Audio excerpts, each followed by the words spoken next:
The word jihad is mentioned in the Quran about 41 times. The words mercy, peace, and compassion are mentioned about 355 times. Yes, come in. Come on in, Riaz. Sit down, please. Contrary to popular belief in most Western cultures, Islam is a religion that preaches peace and tolerance. Yes, Patricia.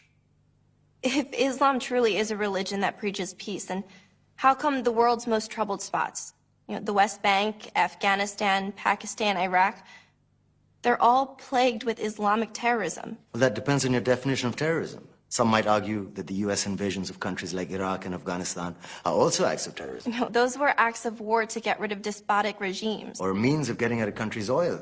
Conspiracy theories. Well, May I? Yes, please. Go ahead, Riaz.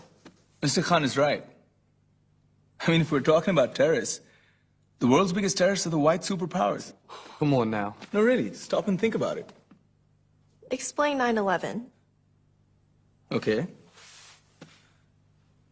Do you know how many people died in the Twin Towers strike? Around 3,000. And do you have any idea how many people died in the bombing of Afghanistan?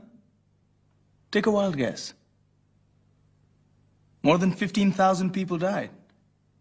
And that's just conservative figures. About 50,000 tons of explosives were dropped on innocent civilians. Men, women, children. Yeah, but that was because of the Taliban.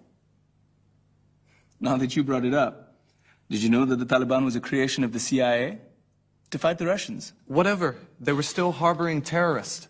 Yeah, right. Terrorists that were never found. Just like the weapons of mass destruction that were never found in Iraq. Do you want to get into the death toll in Iraq? 500,000 civilians and counting. And what do Britain and America say when they don't find these weapons? It's simple. They just say sorry. And still refuse to relinquish control of these countries. What are you trying to say? What I'm trying to say is that just because you're American, wear a fancy suit, and call yourself the president, doesn't make you any less of a terrorist. I'm saying that if you don't stop meddling in other people's countries, you will face a backlash. If Muslims like you feel that way, then why don't you get out of our country? We will. As soon as you promise to leave ours.